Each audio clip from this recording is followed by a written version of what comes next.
Hello and welcome to All in the Mind. This week I've come to the Cheltenham Science Festival and I'm here with an audience ready to discuss friendship. Now, when times are tough, friends are often the people who get us through, who are there to listen, to reassure, maybe to advise us if that's what we want. So why do we sometimes find it hard to make friends, or that the friends we used to have seem to have somehow drifted away? Now, there is an idea that women are much better at maintaining their friendships and that men are more likely to hang out with whoever is around rather than to nurture those relationships. And we were wondering whether this was really true or is that just a stereotype? So we thought it would be interesting to look at friendships between men in particular. Now, with the help of my panel, I'll be looking at what psychology can teach us about the finer details of friendships between men and the contribution they can make to our mental health. Now, to introduce my panel, Max Dickins was about to get married when he realised he didn't really have any close male friends anymore to be best man. Now, he's an author and screenwriter whose book, Billy No Mates, poses the question, do men have a friendship problem? Dunbar is Professor of Evolutionary Psychology at Oxford University, and he's been researching friendship for many years. He's the author of a book called Friends. And he even has a number named after him. How cool is that? Dunbar's number is based on his finding that there's a limit of about 150 on how many meaningful and stable relationships you can have. Now, that is an average, by the way, so don't worry if that sounds like a lot. It is not compulsory. And, of course, quality does matter as well as quantity. And having friends to turn to in a crisis might be more important than total numbers. And Dr. Radha Modgil is a GP, and you may have heard her on Radio 1, where she's been giving sage health and wellbeing advice for many years. And she is the author of Know Your Own Power, a book on how to cope when you feel powerless and stuck. Please welcome our panel.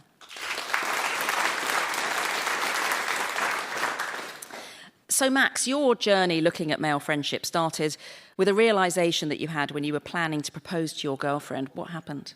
Well, I went as far as going to jewellers in Hatton Gardens. I'm going to get a ring. I took 2 female friends along for moral and aesthetic support. I got the ring. We went to the pub afterwards, had a glass of wine. They said, who are you going to have as best man? And my mind went blank, and I assumed it was the Pinot Grigio. So I go back that night, get a pad out and a pen, and I try and write names of 10 candidates.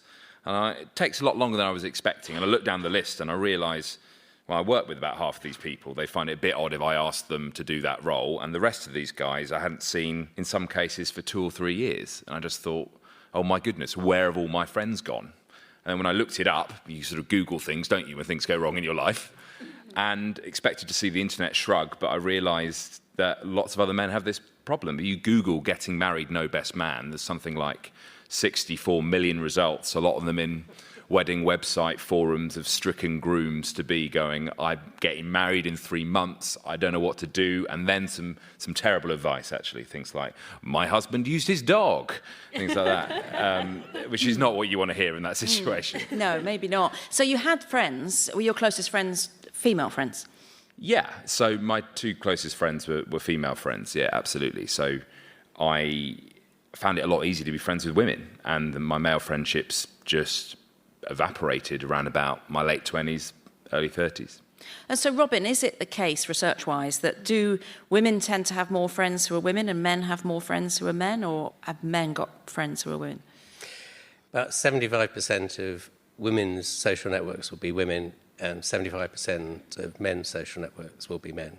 And the other 25% is invariably family, and you have no choice. That's true. That's very true. And that number stays very stable across the lifespan. So. But Robin, apart from going along with the tradition of choosing a best man, if you're a man getting married, does it matter if your closest friends are women instead of men? Men don't have to be friends with men, do they? No, I suppose there is a kind of important difference between, I think, the quality of friendships in men and women. And so women have this phenomenon called a best friend forever, BFF in technical terms on Facebook. 85% of those, something like 85% of women have a best friend forever, as it were. 85% of those will be women and about 15% men. Radha, how much do we know about the importance of the role that friends play in our lives? Can they impact on our health? I mean, friendship is a massive thing for our well-being, our mental health, our emotional well-being. And I think actually we're very good, aren't we, at telling children, have friends, go and socialise. Really important for you to have friends and to make connections. But I think as we get older and as we become adults, it's almost a bit like we forget about how important friendships are. And Max, it's interesting that you kind of went public on this, if you like. Your book is even called Billy No Mates, the very thing that, a lot of us would dread being. It can't have been easy to decide to say this publicly, in a way. No, it's a real double-edged sword being the face of a book called Billy No Mates, I've got to say. But I think, so loneliness doesn't look like me. I'm in my early to mid-30s. I'm pretty outgoing. I'm quick to buy my round. It shouldn't look like me, but increasingly it does. So loneliness isn't just the elderly anymore. It's younger people. I think Robin has looked in this quite a lot, and it's almost like a U shape. So when you're young and when you're older, generally that's when loneliness is worse. But also in midlife, loneliness affects a lot of people as well. And I think it's just something we should think about as a facet of health. So we talk about physical health, talk about mental health. Social health is about, I think, confessing that you haven't got as many friends as perhaps you'd like. And then once you've done that, you can actually be proactive and do a few practical things to solve it. And I noticed you said in your book, friends had somehow become a distraction, an inconvenience, or at least an indulgence. I wondered, did you offend anyone who thought they were your close male friend when you wrote this book? I don't think I offended anyone, because actually I think they saw what I wrote and they all went, yeah, do you know what? You were a bit rubbish for a few years. You've kind of opted out of things. And that was one of the harder things to confront, which was my social life wasn't what it could have been because I hadn't invested in it, I hadn't prioritised it.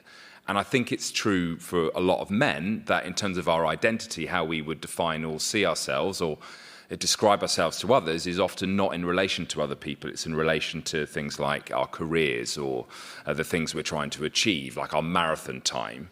And it was about trying to balance out my life and how I saw myself. Radha, a lot of people might say that their partner is their best friend. So does it matter if there's not another best friend as well?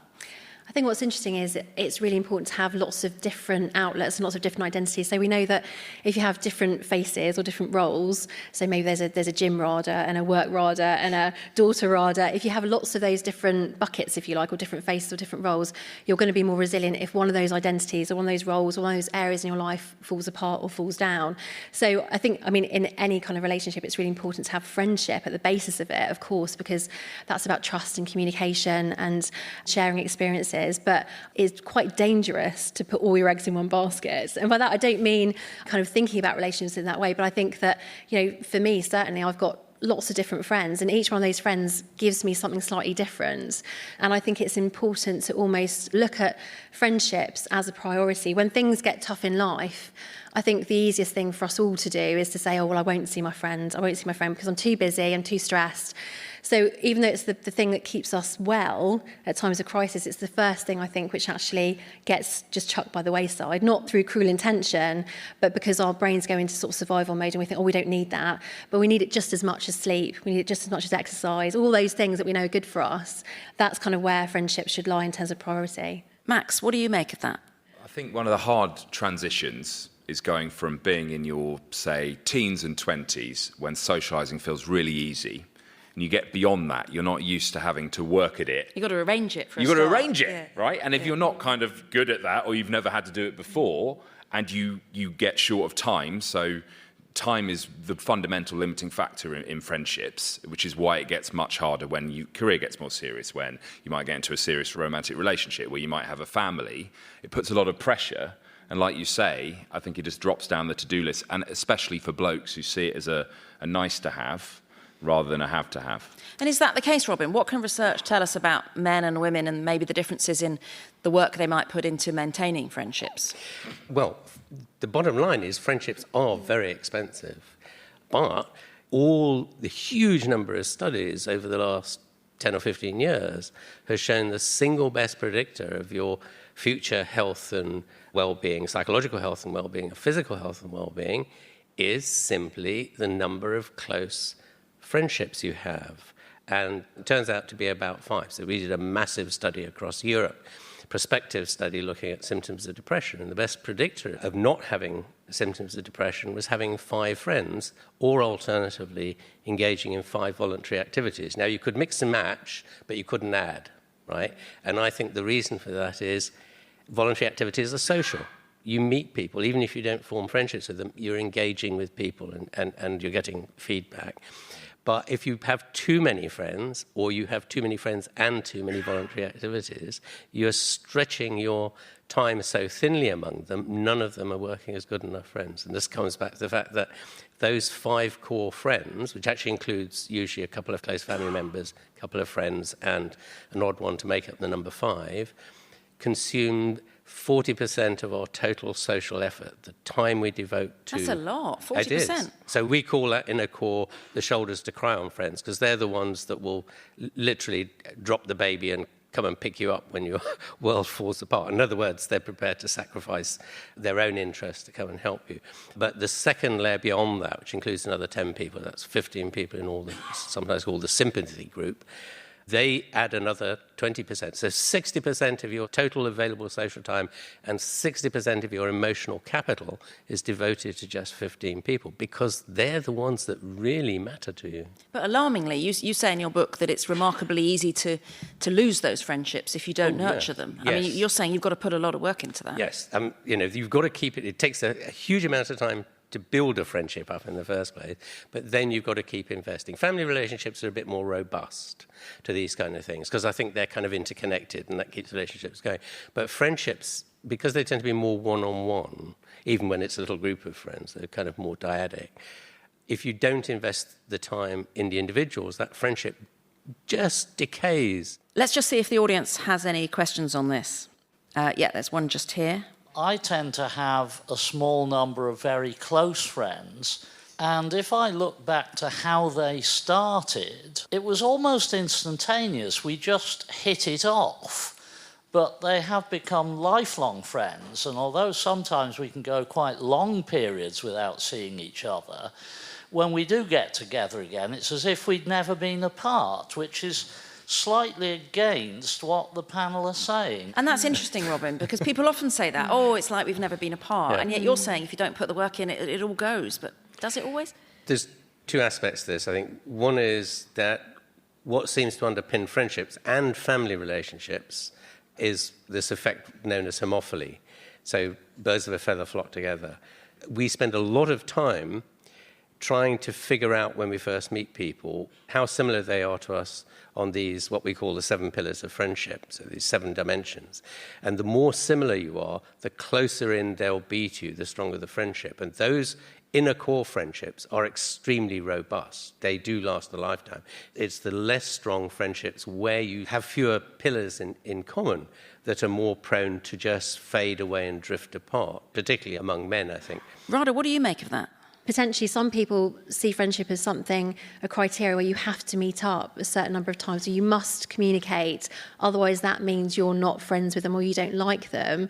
Whereas other people have an idea that actually it doesn't really matter when you last saw them. You know they're there for you. So it's interesting to think about how people, the criteria and the tick boxes sometimes people put under what a friend is and how that friend should behave in that friendship.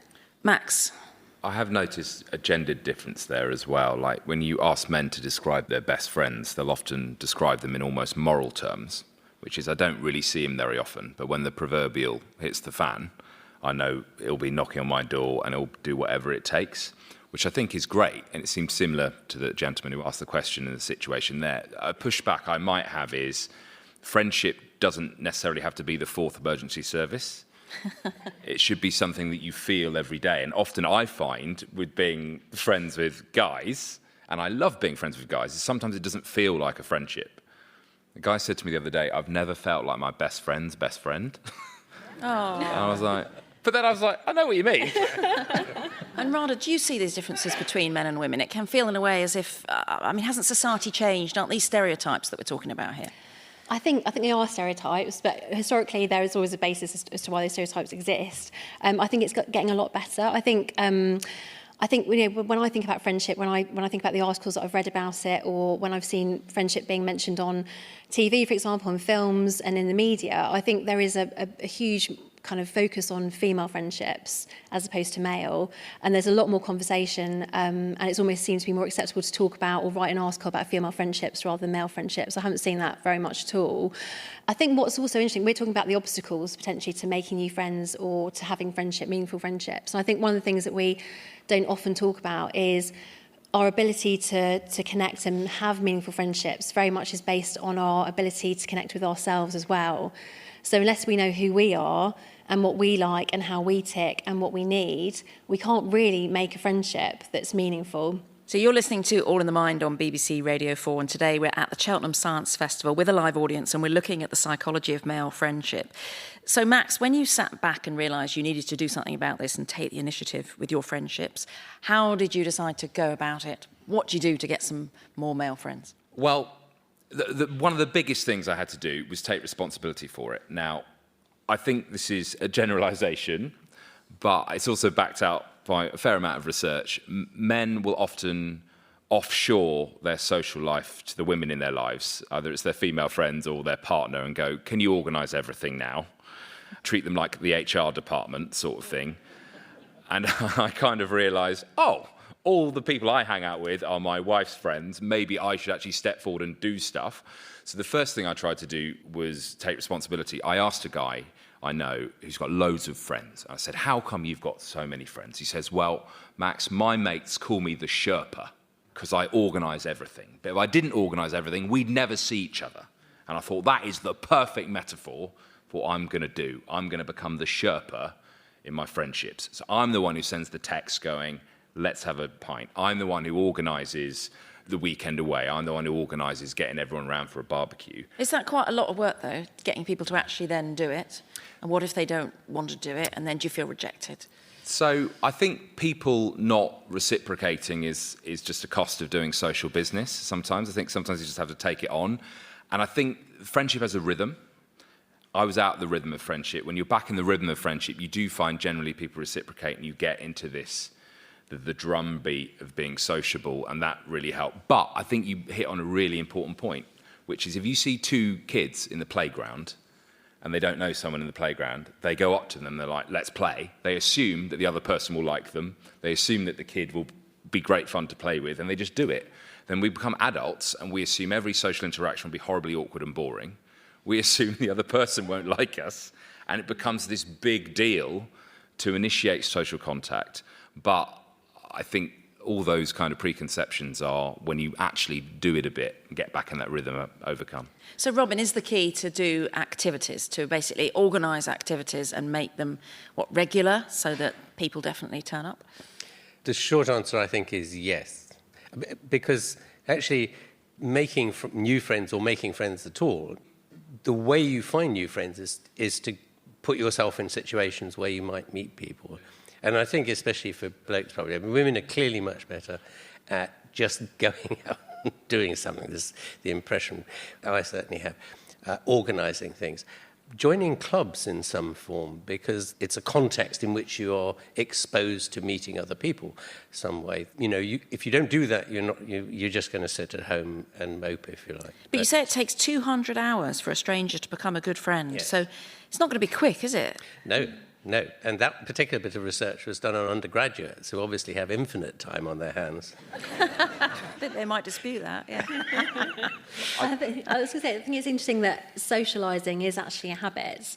So we can, so anyone who's listening who is feeling lonely, who might have felt lonely, and we all have, all of us, if we don't see people, we don't connect with them, we then find it harder to start connecting. And it is, our brains work in habit loops, we kind of get used to automatic behaviours, and there has been some research that shows that when you don't socialise regularly or enough and you become lonely, when you do actually start to socialise, you will read social cues very differently. So you will interpret things with a more negative skew in terms of body language and how someone's looking at you in a more negative way if you haven't really been socialising a lot, which is really interesting. And that's also really good news, because it means if you haven't been socialising, you are feeling lonely, then actually you can build it as a habit, just like exercising or brushing your teeth or whatever else it is.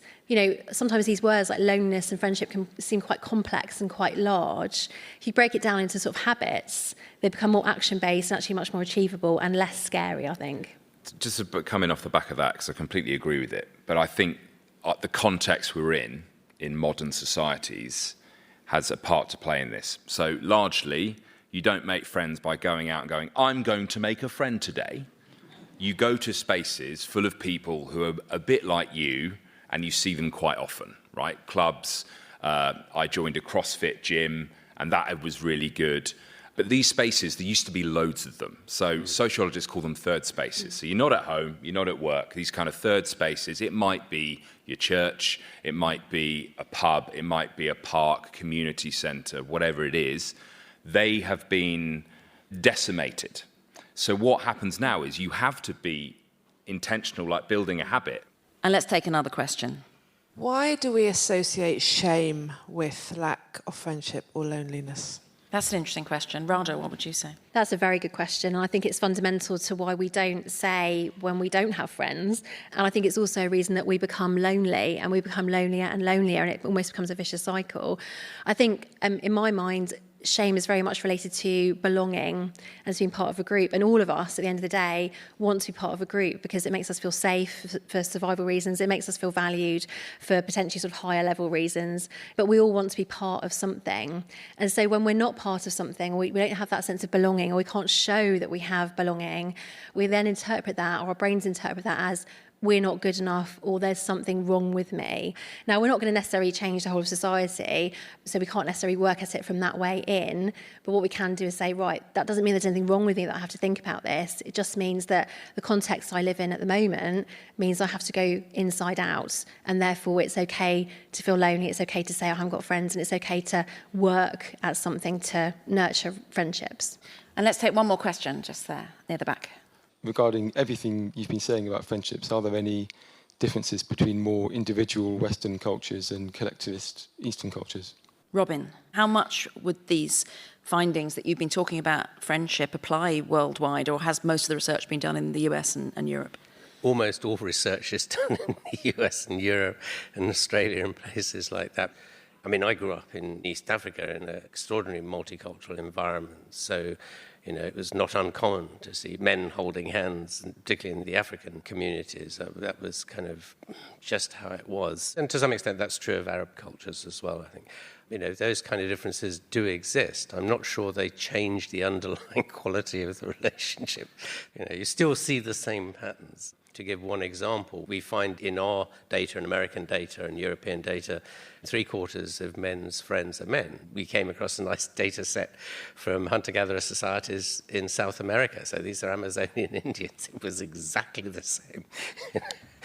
Exactly the same. Now, we've been talking a lot, Radha, about men in opposite sex relationships with women, but does there tend to be any different pattern with gay men, or is there still the same dropping off of friends maybe as people settle down? I think that's a difficult question to answer, to be honest, because we're kind of making very sort of big generalisations, aren't we? And we're kind of stereotyping to a degree.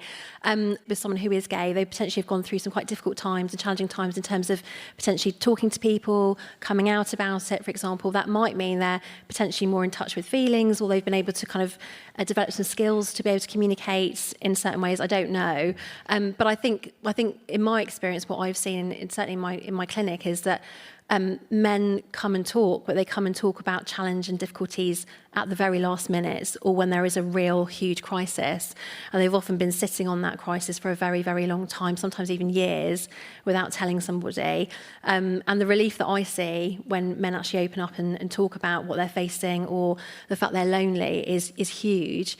And I think one of the things that's really important to remember about male mental health and friendships while we're talking about this is that we often only talk about male mental health in the context of male suicide and the real crisis points with men's health. And what I'd like to see is us taking that right back to the beginning and actually focusing on that more at the primary level, at the everyday level, just as we do with women, or just as we do with children, children and teenagers. If you're a parent or someone who cares about a child or a teenager, you're going to encourage them to socialise.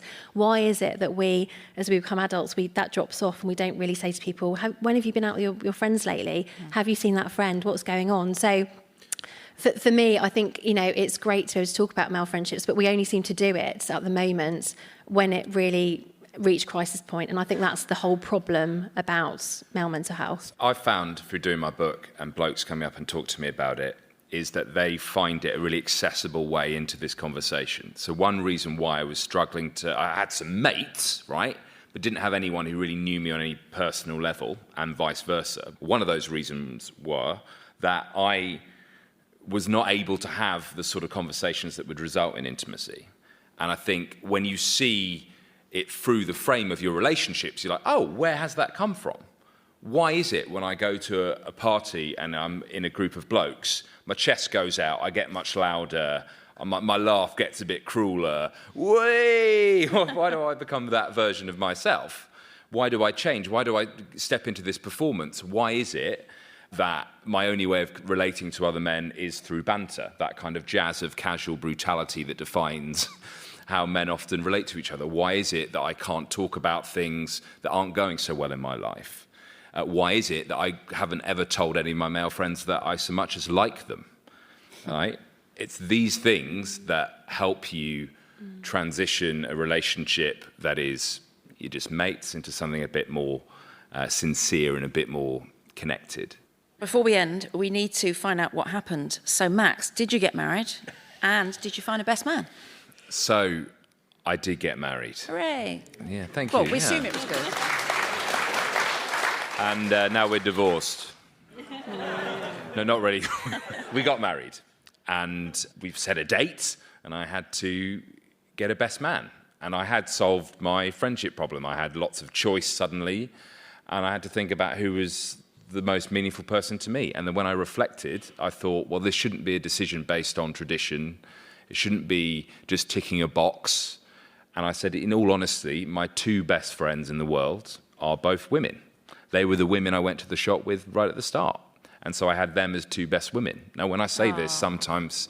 Oh, thank you. When I say this... But when I say it, sometimes people get deflated and go like, oh, your whole book was about male friendships. But it's not about just having friends because it's something you're meant to have. For me, it was about looking at why I wasn't having friends, my behaviours, my character, and changing those things. And it's had benefits way beyond my social circle. Well, I'm very glad it has all worked out. So thank you very much to our panel, Max Dickins, Radha Modgil and Robin Dunbar. And thank you to our audience here at the Cheltenham Science Festival, both for your friendliness and your questions. All in the Mind is made in association with the Open University. The producer was Dan Welsh. Our studio engineers were Gail Gordon and Giles Aspen. I'm Claudia Hammond, and next week we have the finals of the All in the Mind Awards. So do listen if you can.